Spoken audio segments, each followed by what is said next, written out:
नमस्कार दोस्तों, मैं आपकी दोस्त, आपकी होस्ट कविता आपके समक्ष उपस्थित हूँ। जीवन में रंगों का विशेष महत्व होता है। प्रत्येक रंग जो है अपना कुछ ना कुछ सूचक होता है। तो बच्चों के कमरे जो होता है उसमें उनकी दीवारों का रंग वो भी एक मायने रखता है। हो सके तो बच्चों की दीवारों का रंग हरा रखें, क्योंकि हरा रंग जैसे कि सभी जानते हैं एक हरियाली का प्रतीक होता है। जैसे हम सुबह उठते हैं, मॉर्निंग वॉक के लिए जाते हैं, कहते हैं कि आंखों में हरे हरे पौधे, पेड़ पौधे, हरियाली देखो, तो वो पूरे दिन हमारे दिमाग में, हमारी आंखों को शीतलता, शांति प्रदान करती है। तो बच्चों के कमरों का जो दीवारों का रंग है वो ज़्यादा डार्क ना होकर ग्रीन कलर, हरा रंग रखें, तो ये भी एक हरियाली का सूचक है और हमारे बच्चों की प्रगति में कुछ ना कुछ तो विशेष भूमिका निभा ही है। तो जब हमारे बच्चे पढ़ने बैठे तो उन्हें पढ़ाई के वक्त एक शांत माहौल देना चाहिए।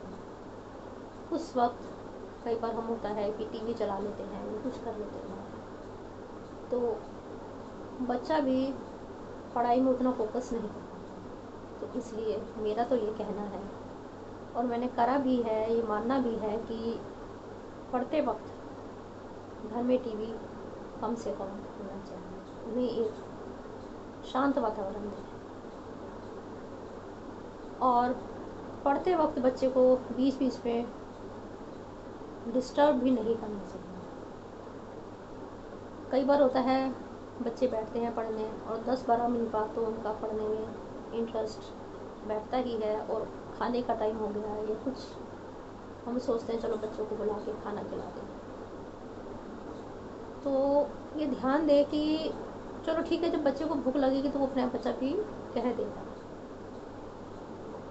उसका भी पढ़ाई में मन लगा है तो पढ़ने बैठा है, तो उसको 20 मिनट डिस्टर्ब कुछ देर तक, एटलीस्ट 1 घंटा 1.5 घंटा नहीं करना चाहिए। तो पढ़ने के टाइम बच्चे को जैसे डिस्टर्ब नहीं करना चाहिए, उसी तरह से मेरा मानना है कि बीच बीच में बच्चे को ऑब्जर्व तो करना ही चाहिए, खासकर छोटे बच्चों।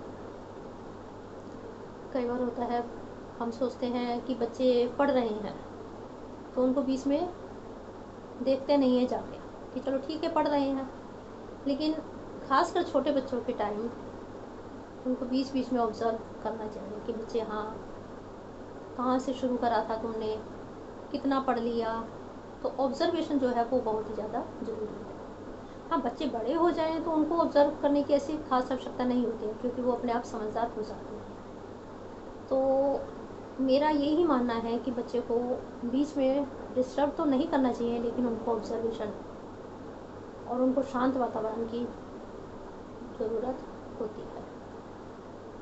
तो जब बच्चे छोटे होते हैं तो उनको जैसे जब पढ़ने बैठे तो वहाँ उनकी नोटबुक पे आज की डेट और टाइम, किस टाइम तुम पढ़ने स्टार्ट करा था और कितना तुमने आज इतना टाइम तक पढ़ा। तो ऑब्जर्वेशन जो होती है पेरेंट्स को ज़रूर करना चाहिए। ठीक है, डिस्टर्बेंस नहीं करो, लेकिन ऑब्जर्वेशन तो ज़रूर होनी ही चाहिए, तभी बच्चा, उसके अंदर भी एक होता है कि हाँ हमारे को कोई ऑब्जर्व करने वाला है। और जैसे जैसे वो समझदार हो जाएगा, बड़ा हो जाएगा, तो उसको अपनी वैल्यूज़, पढ़ाई की वैल्यूज़ सब पता चल ही जाती हैं। तो बचपन में तो बच्चों को ऑब्जर्वेशन, प्रॉपर ऑब्जर्वेशन की विशेष आवश्यकता होती है। पोस्चर यानी कि बैठने का तरीका। पोस्चर का हमारे काम में, हमारे जीवन में एक अलग ही भूमिका होती है। राइट पोस्चर हमेशा होना चाहिए।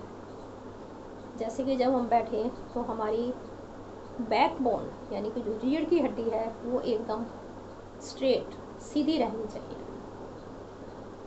उससे हमारा पढ़ाई में कंसंट्रेशन ज़्यादा रहेगा।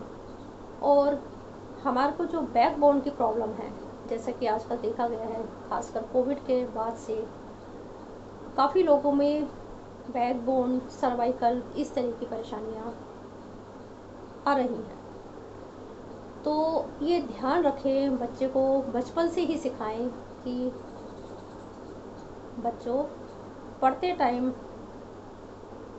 एक तो टेबल चेयर का इस्तेमाल करें। बिस्तर पर बैठकर कभी पढ़ना नहीं चाहिए, क्योंकि वहाँ पर यदि हम बैठकर पढ़ें तो कभी ना कभी हमारा मन करेगा ही कि हम लेट जाएं, थोड़ी देर लेट जाएं।